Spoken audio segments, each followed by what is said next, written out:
관심을 받으신 것까진 좋았는데 그게 공짜가 아니다. 공짜가 아니다. 그 관심에 대한 대가가 상당히 크다.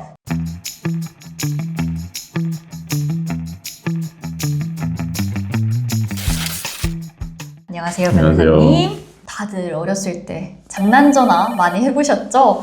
그런데 이런 단순한 장난 전화가 아니라 이 인터넷에 살인 예고를 하게 되면 어떤 법적 책임을 지게 될까요? 최근에 이와 관련해서 아주 의미 있는 판결 나왔다고 합니다. 이 장난 전화에서 이제 허위 내용으로 이제 좀 전환되는 내용이었는데 최근에 이와 관련해서 의미 있는 판결이 나왔다고 해요. 어떤 내용일지 좀 궁금해요. 2023년에 있었던 신림동 흉기 난동 사건 기사를 보신 적 있나요? 아, 그럼요. 대낮에 서울 신림역 근처에서 30대 남성이 길을 가던 남성 4명에게 무차별적으로 흉기를 휘둘렀습니다. 그 사건이 발생한 이후에 많은 시민분들이 흉기 난동이라는 유형의 그 폭력 사건이나 강력 사건에 대해서 불안감을 가지고 계셨잖아요. 맞아요. 다들 뭔가 트라우마처럼. 네. 근데 이제 이상하게 그 사건 이후에 또 많은 분들이 가짜 살인 예고 같은 걸 올린 분들이 있어요. 엄청 많은 것 같아요. 네. 먼저 이제 사건의 내용부터 잠깐 좀 간단히 설명을 드리면 신림동 흉기 난동 사건이 벌어진 지 한 5일 지난 시점에 천안에 거주하던 분이 온라인 커뮤니티에 글을 올렸어요. 신림역 2번 출구 앞에 칼을 들고 서 있다. 이제부터 사람 죽인다. 내가 죽여야 할 건 사람이라 불릴 수 없었던 지금까지의 나. 이제부터 허물을 벗고 새 사람으로 다시 태어난다. 실제로 이 게시글을 열람하신 분 중에 한 분이 너무 놀라서 112 신고를 하셨어요. 신고를 받은 경찰서 입장에서도 가볍게 넘길 수가 없잖아요. 그쵸. 5일 전에. 네, 5일 전에 흉기 난동 사건이 있었으니까. 그러니까요.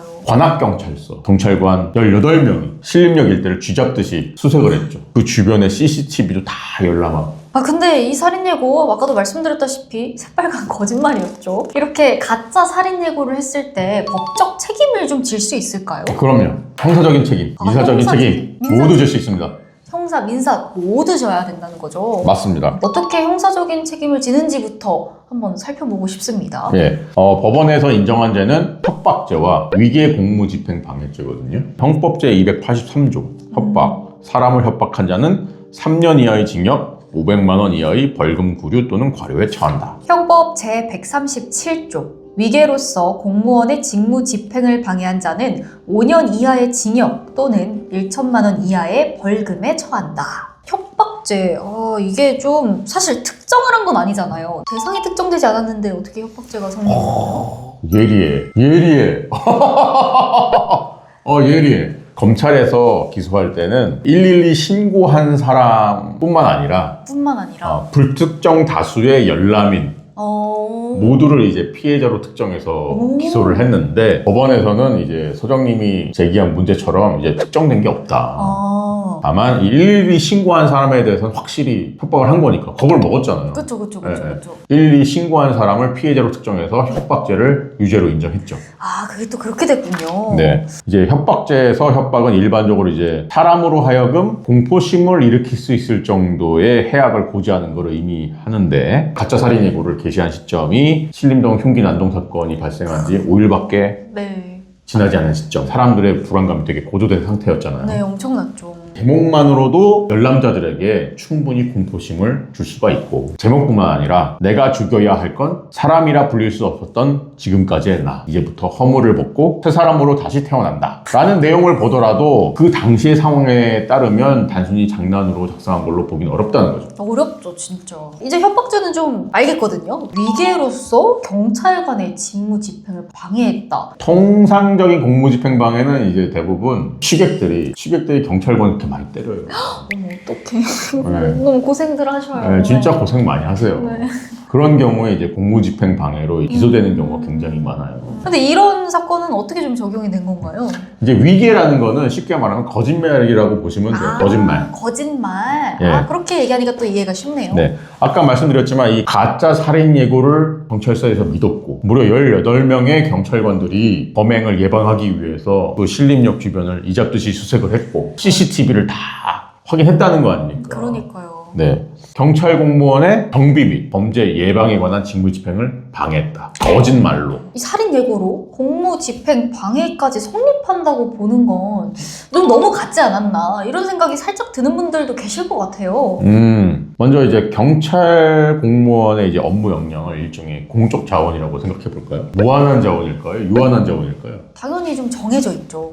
그렇죠. 네. 경찰관 수는 아, 한정돼 있으니까. 그렇죠. 그러니까 이제 국가 입장에서는 유한한 공적 자원을 최대한 효율적으로 활용해서 최대한 범죄를 예방하고 최대한의 범죄 피해자를 구제하는 데 써야 되는 거죠. 근데 이제 저런 가짜 살인 예고로 경찰 경력이라는 공적 자원이 발생하지도 않을 범죄를 위해서 낭비된 거잖아요. 진짜 범죄 피해를 당하고 있는 피해자들이 구제받지 못한다면 정말 큰일이잖아요. 그렇게 말씀하시니까 정말 큰 피해를 입힌 것 같은데 좀 어떻게 처벌할 수 있을지가 궁금하거든요.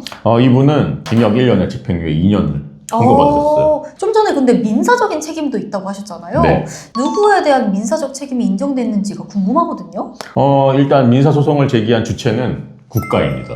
아, 국가가 또 민사소송을 제기를 할 수 있는 거군요. 그럼요. 국가도 민사소송의 피고가 될 수도 있고 원고도 될 수 있어요. 그렇구나. 국가가 근데 직접적으로 뭐 어떻게 나는 피해를 입었어라고 주장을 했는지 좀 궁금하거든요. 확인이 가능한 손해가 있었으니까 그걸 딱 특정해서 소송으로 청구를 한 거죠. 그 당일뿐만 아니고 무려 12일 동안 다수의 경찰 인력을 투입해서 신림역 주변을 수색하고 법인을 검거하기 위해 노력을 했다고 해요. 그렇죠. 그러다 보니까 어떤 손해가 발생했느냐. 112 신고 출동수당 36,000원, 동원 경력 시간의 근무수당 3,129만 9,683원, 동원 경력 출장비 45만원, 동원 경력 급식비 1,149만 8,040원, 동원 차량 유류비 41만 7,711원, 무려 4,370만 1,434원. 오, 엄청난데요? 이게 끝이 아니에요. 손해가 발생한 2023년 8월 6일부터 소장 부본이 피고에게 송달된 2023년 11월 9일까지는 연 5%. 이자가 붙나요? 그럼요. 그리고 2023년 11월 10일부터 이 돈을 실제로 갚는 날까지는 연 12%. 그러면 엄청 큰 금액인 것 같아요, 생각보다. 맞아요. 관심을 받으신 것까진 좋았는데 그게 공짜가 아니다. 공짜가 네. 아니다. 그 관심에 대한 대가가 상당히 크다. 이 판결이 이 가짜 살인 예고에 대해서 민사적인 책임을 물은 첫 사례거든요. 아, 첫 사례였군요. 근데 사실 이 신림동 흉기 난동 사건 이후에 이러한 가짜 살인 예고 같은 글을 게시한 분들이 꽤 있어요. 엄청 많았죠. 저도 꽤나 많이 본 것 같다가 어느 순간 한번 쫙 사그라들더라고요. 왜냐면 이제 게시자들 대부분이 동일하게 협박, 위계 공무집행방해 로 처벌됐거든요. 아, 그렇군요. 그 게시자들 모두에 대해서 이제 민사소송을 제기했는지 여부는 지금 확인이 안 되지만 국가 측에서 적극적으로 소송을 제기한다면 진짜 앞으로는 이런 가짜 살인 예고 같은 글을 올리기는 쉽지 않겠죠. 그러니까요. 만우절 뭐 이럴 때도 좀 많이 줄어들 것 같아요. 만우절에 한 거짓말이라고 모든 법적 책임이 면제되는 게 아니거든요. 그러니까요. 이제 가짜 살인 예고뿐만 아니라 이제 거짓말에 따라서 공권력이 불필요하게 발동되게 된다면 위계 공무집행 방해죄가 적용될 가능성이 굉장히 높고 불필요한 공권력 발동으로 국가에 실질적인 손해가 발생했다면 손해배상 책임까지 질 수 있는 거죠. 그렇군요. 네, 오늘도 이렇게 가짜 살인 예고의 법적 책임에 대해서 자세히 한번 알아봤습니다.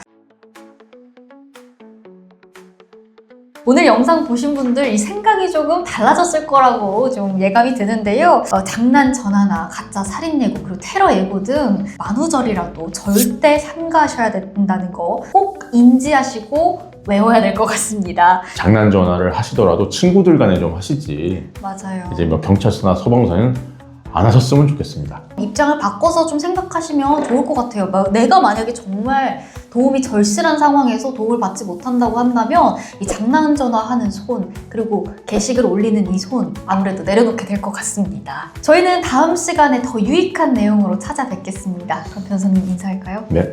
그럼 다음 시간에 만나요. 안녕.